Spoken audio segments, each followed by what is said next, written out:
maaliif maqaan tokkichi kun nuuquudhuu dadhabameedha. Wannummaan Oromoo hoggaa ka'u maaliif biyya kana keessatti magaawwan biraa keessaa maaliif akkana taa'aadha kan hin gaafadhu. Akkamitti hoo obboleeyyummaa kana wal dhiheessina osoo ati na dhiibdu akkamittiin ansitti dhiyaachuu dandayaadha. Recognition maaliif hin jiraanneedha. Lafa keenya malee lafti maqaa hunda jijjiiranii waa hunda akka fedhan godhan hin agarreen biyya tana lafa Itoophiyaa tana keessatti.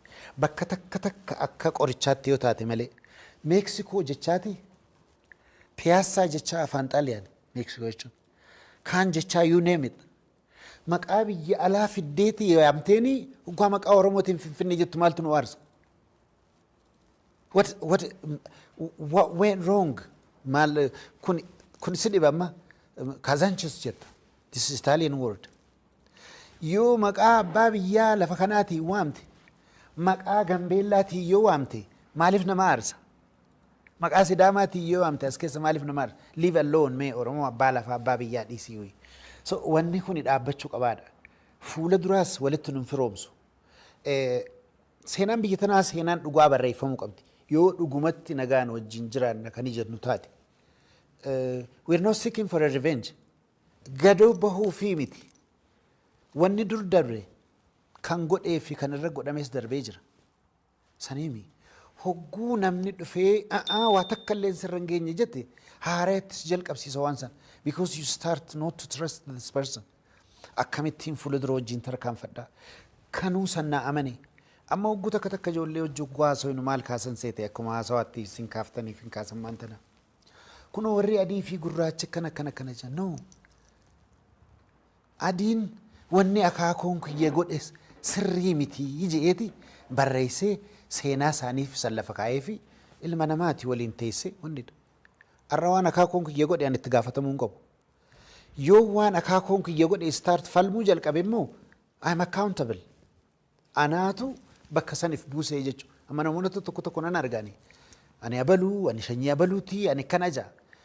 Namoota waan kanaan madaawee jira. So akkamitti namni kun nama kanaa wajji firoomuu dandayaadha. So reconciliate godhuun maali? Barbaachisaadha. Ilmoon namaa akkuma reefu jennee hogguu xalaata ta'ee hin jiraatu.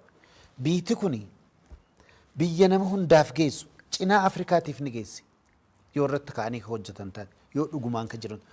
Ammoo amma booda it's not only Oromoo. Shanyiin takkallee nu takkaa gattaatee biyya tana keessatti bitamtee jiraachuu hin dandeessu. It's over.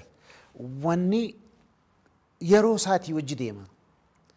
Wanni gaafa jarri as keessatti akkas godhan san addunyaan hundi waanuma akkasii godhaa turte. Komunizimii fi sooshaalizimii dhufe. Dimokiraasii.